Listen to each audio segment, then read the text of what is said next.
If you put your hand on a hot stove, you will immediately feel a very good reason, in fact, an unarguably good reason to remove it, right? And it doesn't require moral philosophy to get you there.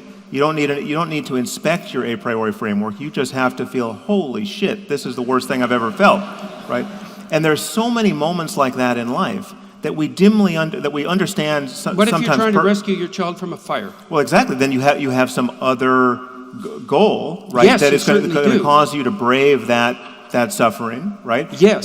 But again, trying to rescue your child from a fire is pretty close to the hot stove in not needing to be analyzed, right? The imperative to rescue it becomes harder when you have to rescue someone else's child from a fire, and you're worried about orphaning your child who's standing next to you on the sidewalk, right? Then we get into the domain of moral philosophy, and then you can say, well, how much do each of us owe the children of other people, right? How much should I risk my life and risk orphaning my child to rescue your child? That's when things get interesting in a philosophy seminar, and that's where people begin to hesitate. People begin to, we are biased toward protecting ourselves, protecting our kin, protecting our friends, and only then do we begin to extend the circle.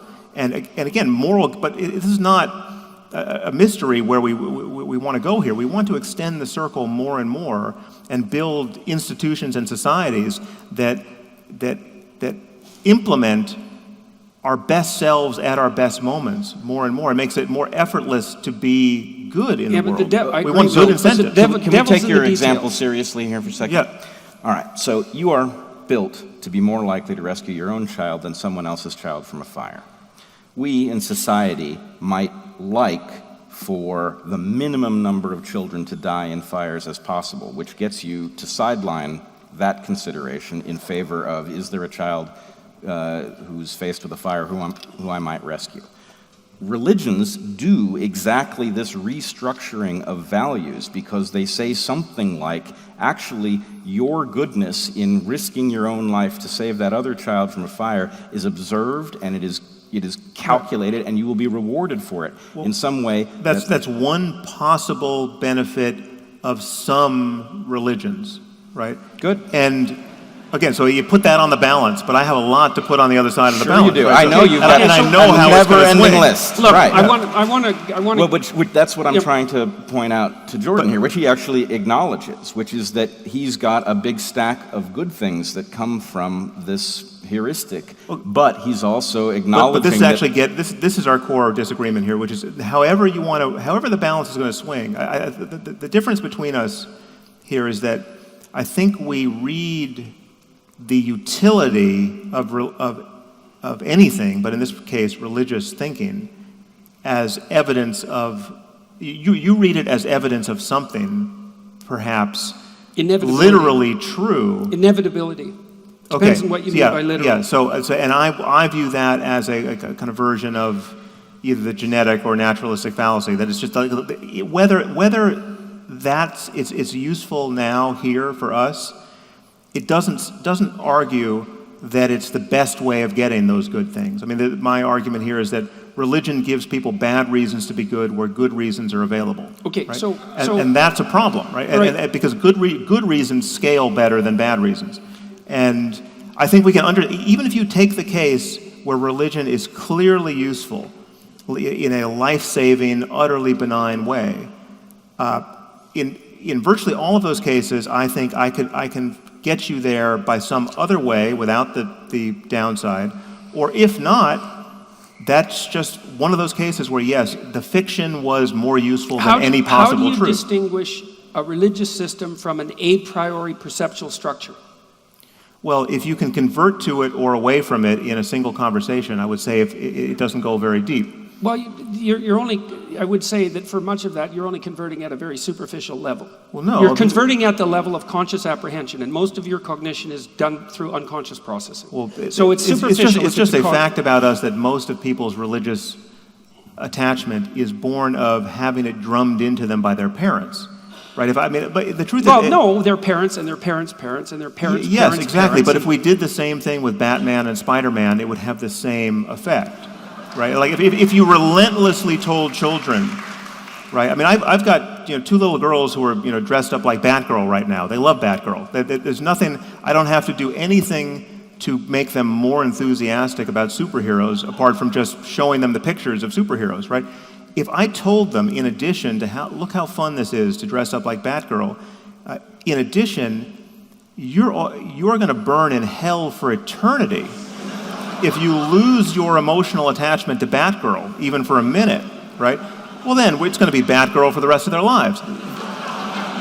Especially if the entire culture is doing likewise. And again, this is... Well, as Brett pointed out already, a bad tool is better than no tool at all. And if Batgirl is the closest approximation to a divine figure that you can conjure up, it beats the hell out of none at all.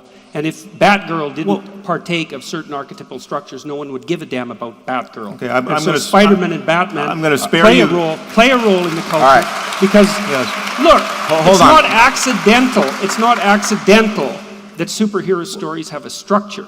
And to say that, well, Batman and Spider-Man are obvious fictions and we could use them as moral exemplars, which we do. You're taking the wrong end. You're taking the wrong end of this. I'm not minimizing the power of stories. Right? I'm saying we can understand their power without recourse to believing things we shouldn't believe now in the 21st century. I still need an answer to the question about what it is that's this transcendental rational structure without an a priori dogma, because I don't see it. Well, it's not. Well, again, we touched on this a little bit last night in that I freely admitted that in every domain of human inquiry, no matter how, the most hard-headed, so mathematics, logic, physics, at some point we have to pull ourselves up by our bootstraps. At some point we make a move that is not self-justifying and is not justified by any other move that's more rudimentary. Right, that's a statement of faith. That thing that you just laid out. That's a callow use of the term faith. No, it's not. The It's same a kind of precise faith. definition of an axiomatic statement of faith. My faith that 2 + 2 makes 4.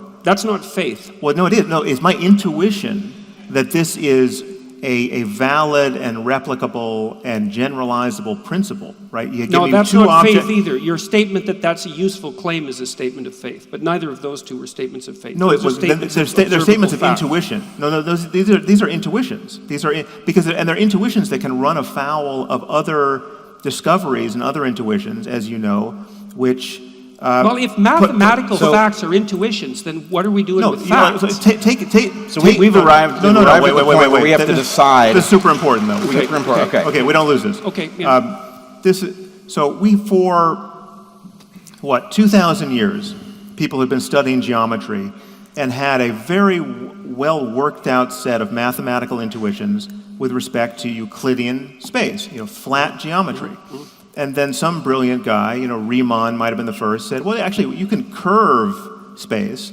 I can bend this triangle, and all of a sudden it has more than 180 degrees, right? That's an intuition that people tuned up pretty quickly, but all of humanity was blind to it for the longest time, right? What I mean by intuition is, it's the thing you're using to understand something that you are not in a position to analyze. I understand that. But that's not faith of the sort which is, listen, I know the Bible was dictated by the creator of the universe. I know Jesus was his son. I know he rose from the dead. I know he'll be coming back. And 1,000 other propositional claims if it's a statement of faith highly and it's implausible. valuable, if it's a statement of faith and it's in the value domain, how is it derivable from facts? Okay, so we've arrived at the point where we have to decide whether to go to Q&A or to continue the discussion. While you all are thinking about that, I would like to level a challenge to each of you, and then I will poll the audience and see what they think about Q&A. Okay, so Jordan is arguing to you that you cannot ground the values that would undergird the modality of increasing well-being in anything factual. And you are arguing in response that... Not without an intermediary structure. Let me just argue in response. Hold on a second. Not without an intermediary structure. What I've heard you argue is something that I agree with, which is that you can ground many things in a nearly objective observation of the universe, but it doesn't say anything about the value part of the equation. And in fact, I think, having thought about the question from an evolutionary point of view, that in order to do what you're talking about, to increase well-being, you are going to have to accept that that is going to leave you with an arbitrary grounding. There is no absolute grounding for it, and you're going to have to just simply accept that it's going to make you arbitrary, that you are in fact going to have to do inconsistent things like decide to honor the love of a mother for her child and dishonor the love of country that causes one population to gas another population. That's inconsistent, and we need to embrace that kind of inconsistency. I mean, it's just a different, I don't think that we even have the grounding problem. I think it's a pseudo problem.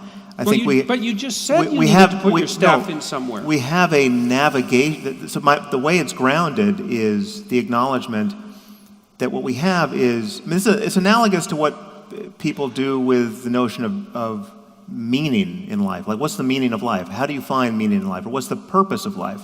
These are bad questions. These are questions that, when you pose them, they seem to demand, they suggest a space in which an answer must be put, but it's just... But you put an answer there. You said that people should work towards the good. Yes, there's a different way of framing it, which is, what we have here is an opportunity. It's not a matter of meaning, it's not a matter of purpose, and it's not a matter of grounding. It's a matter of, we are in a circumstance where we have consciousness and its contents in every moment. And all of this is, the lights are on, and they're on for reasons that we dimly understand, right? They're reasons that are biological in our case, but perhaps at bottom they're just based on information processing, and that they're platform independent. And then we would build machines for whom the light is actually on, or not, right? It remains to be seen whether we can actually build in our computers conscious minds that can thrive or suffer, right? And that the difference matters. But we're in this circumstance where we are trying to understand how consciousness and its states arises. But one thing that is undeniable is that the lights are on, and being on, they reveal a spectrum of experience that which has one end that the worse it gets, the more compelling it is to move away from it. That's meaning. That's meaning right there. Yes, okay, so and all of our meaning talk and value talk relates to navigating in this space. So there's one end of it where things get needlessly horrible without a silver lining, and there's another end where it gets better and better and non-zero sum, and all boats are rising with the same tide, and the Israelis and the Palestinians... That's the landscape of evil and good. Yeah, so, okay, so fine. What do you do? That's why, so these are compelling ways to talk about this space of navigation. What do you do when you accept your space of navigation and there's a conflict between well-being for the living population of Earth versus well-being over the maximum populations that could possibly live into the future? When there's a big conflict between how much well-being we are going to feel now versus how much well-being future human beings will get to feel. Yeah, well, those are legitimate ethical problems, which I think we often live in the space where we know there's a right answer that we are too selfish to fulfill or too short-sighted to fulfill. Like, so I know there are things I do every day that not only will other people as yet unborn wish I hadn't done, I might wake up tomorrow wishing I hadn't done those things, right? So like I'm a bad friend to my future self in some respect, to say nothing of the rest of humanity. So we can have failures we can have weakness of will, we can have failures that we can just be wrong about certain things, but it's nowhere written that it's easy to be a good person. Right? In that case, it's not even clear what good means. Well, no, it is clear. I'm saying Brett, even in those cases where we know the answer, it might be hard to be motivated by that knowledge, and that because we're not a unity, right? I mean, part of what wisdom is morally is an ability to live integrated enough with your own, better self. The advice you would give to a friend. I mean, this just falls right out of your work as well. It's like live as though, but basically treat yourself the way you would treat. I think this is your line. So someone you're responsible for, or there's a friend of yours, right? if you can do that, you're already ahead of who most people are most of the time. But there's no reason to say that because it's difficult, or because sometimes we're looking through a glass darkly and can't figure out what the answer is, the answer doesn't exist, or there is no right one.